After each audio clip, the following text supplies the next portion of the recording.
अपने तबस्सुम टॉकीज को जरूर कीजिए सब्सक्राइब और बेल आइकन दबाना ना भूलिएगा। आदाब, नमस्कार, सत श्री अकाल। दोस्तों, मैं हूं शांग गोविल और आप देख रहे हैं तबस्सुम टॉकीज।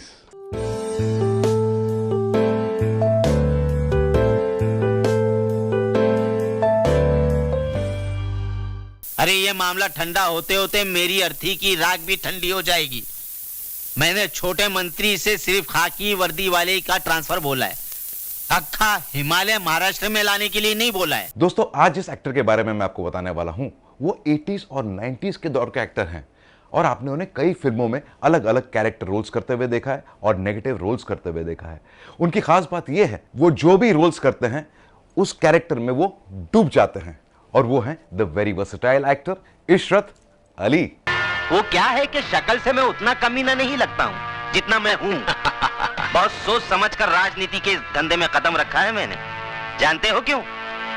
क्योंकि नेतागिरी ही एक ऐसा धंधा है जिसे शुरू करने के लिए ना फाइनेंस की जरूरत होती है ना क्वालिफिकेशन की, सिर्फ कोयल सी मीठी जुबान और लोमड़ी सा शातिर दिमाग चाहिए। 2 अप्रैल 1953 में पैदा हुए थे इशरत भाई मुंबई में एक मुसलमान खानदान में। उनके वालिद का नाम था आफ्ताब हुसैन शेख और उनका एक ऑटोमोबाइल बिजनेस था। उनकी मां का नाम था जमीला बेगम और वो एक हाउसवाइफ थी। इशरत भाई के 2 भाई और 3 बहनें हैं। इशरत भाई ने अपनी स्कूलिंग की 9th स्टैंडर्ड तक मुंबई में।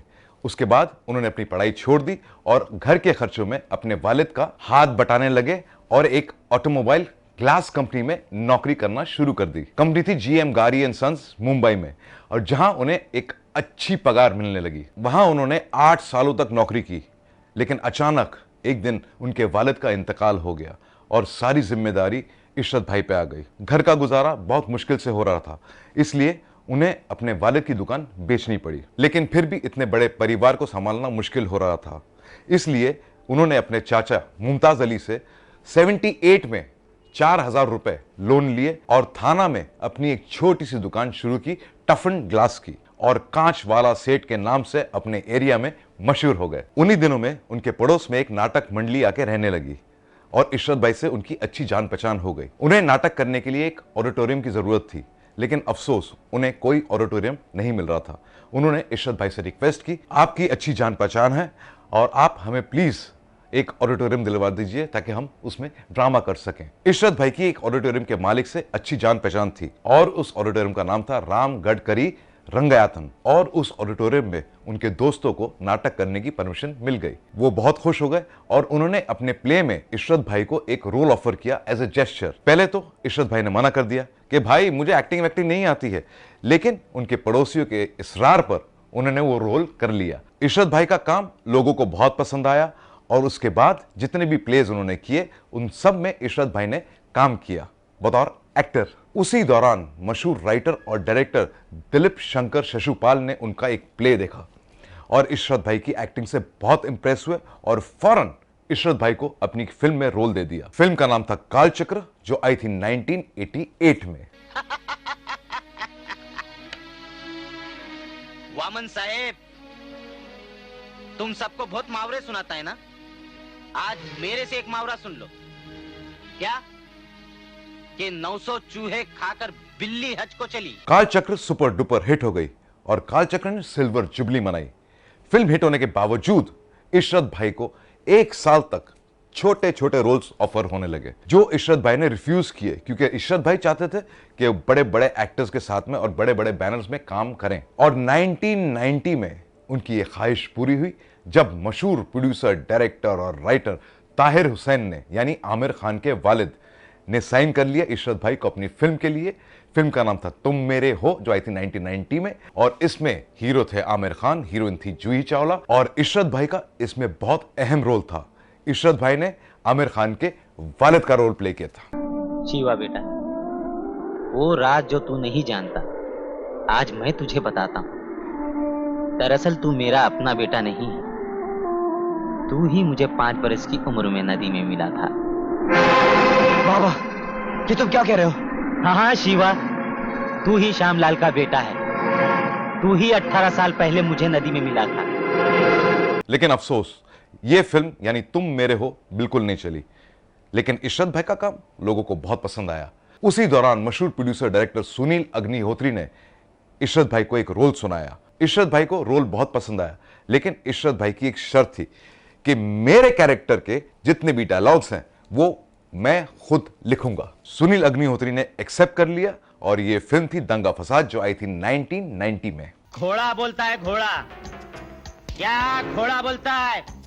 अपने लिए ये हैंडबॉल है, अपन हैंडबॉल की तरह खेलता है। तुम लोग फुटबॉल खेलता है ना, अपन हैंडबॉल खेलता है। ये फिल्म हिट हो गई और इसके बाद इशरत भाई ने पीछे मुड़ के कभी नहीं देखा और कई बड़ी बड़ी फिल्में साइन कर ली, जैसे इज्जत, आ गले लग जा, आंदोलन और आतंक ही आतंक। इस फिल्म में उनका एक पॉजिटिव रोल था और ये फिल्म आई थी 1995 में और इस फिल्म से उन्हें असली शोहरत मिली। उधर तुम्हारी माँ रो रही है और इधर तुम बैठे शराब पी रहे हो। ऐसा कौन सा भूकंप आ गया मुन्ना? ये घर तो वही रह गया मगर लोग बट गए। इशरत भाई कहते हैं कि मैंने एक्टिंग किसी से नहीं सीखी, ये एक खुदादाद देन है। इशरत भाई एक वर्सेटाइल एक्टर हैं और उन्होंने कुछ फिल्मों में ऐसे रोल किए हैं जिसमें उन्होंने नेगेटिव रोल्स में भी कॉमेडी की है। प्रताप का पैर काटना मांगता है, प्रताप का पैर काटेगा ना तो सिर्फ ताप बच जाएगा और उस ताप में वो जलकर मर जाएगा। हम तो बोलता वो प्रताप का पैर मेघनाथ दीक्षित है, मेघनाथ दीक्षित को मारेगा ना। बंद करो ये बकवास। इशरत भाई तरक्की की सीढ़ियां चढ़ते जा रहे थे और 2005 में मशहूर प्रोड्यूसर डायरेक्टर राम गोपाल वर्मा की नजर इशरत भाई पे पड़ी। वो इशरत भाई की एक्टिंग से बहुत मुतासिर हुए और अपनी कुछ फिल्मों के लिए साइन कर लिया, जैसे सरकार, दरवाजा बंद रखो और जेम्स, और बन गए राम गोपाल वर्मा के फेवरेट एक्टर। मैं कहता हूं माफी मांग, ये काम करने का कोई तरीका है? दादी साहब, आई एम सो सॉरी। समझाने तो you also get out from. जाने से पहले माफी मांग। Get out. इशरत भाई ने लगभग 150 फिल्मों में काम किया, लेकिन आहिस्ता आहिस्ता फिल्मों का दौर बदल रहा था और इशरत भाई को अपने मनपसंद रोल नहीं मिल रहे थे और वो एक जैसे रोल करते करते ऊब गए थे, बोर हो गए थे। इसलिए 2008 में उन्होंने फिल्मों को अलविदा कह दिया। इशरत भाई आखिरी बार नजर आए थे 2009 में। फिल्म का नाम था अज्ञात और ये भी राम गोपाल वर्मा की फिल्म थी। क्या बोलता जी? ये शिप भी कैंसिल होएगा तो मैं बर्बाद हो जाएगा जी। तुमको मालूम नहीं एक शिप में कितना पैसा लगता है जी? बात सिर्फ एक शिफ्ट की नहीं है, कैमरा वापस भेज के दूसरा मंगवाना पड़ेगा। आइए वो तो 2-3 दिन लगेगा जी। दोस्तों 1994 में इशरत भाई ने शादी कर ली थी। उनकी बीवी का नाम है निगार और वो एक हाउसवाइफ हैं। उनके 2 बच्चे हैं, एक बेटा और एक बेटी। बेटे का नाम है हुमैर अली और वो दुबई में एक सिविल इंजीनियर है और बेटी का नाम है कायनात, जिसकी रिसेंटली शादी हुई है और वो भी दुबई में सेटल है और एक बहुत अच्छी डाइटिशियन है। दोस्तों इशरत भाई के साथ मैंने कई प्रोजेक्ट्स में काम किया है। वो एक अच्छे एक्टर होने के साथ साथ एक बेहतरीन इंसान भी हैं और इशरत भाई के साथ काम करके मुझे बहुत कुछ सीखने को मिला। आजकल इशरत भाई मुंबई में रहते हैं अपनी बीवी के साथ और कहते हैं कि अगर मुझे मेरा मनपसंद रोल मिला तो मैं जरूर काम करूंगा, चाहे वो फिल्म्स हो, वेब सीरीज हो या टीवी सीरियल्स हो। तो ऐसी बातें भी मैं आपके साथ शेयर करता रहूंगा। आप बस देखते रहिए तबस्सुम टॉकीज, करते रहिए लाइक, शेयर और सब्सक्राइब।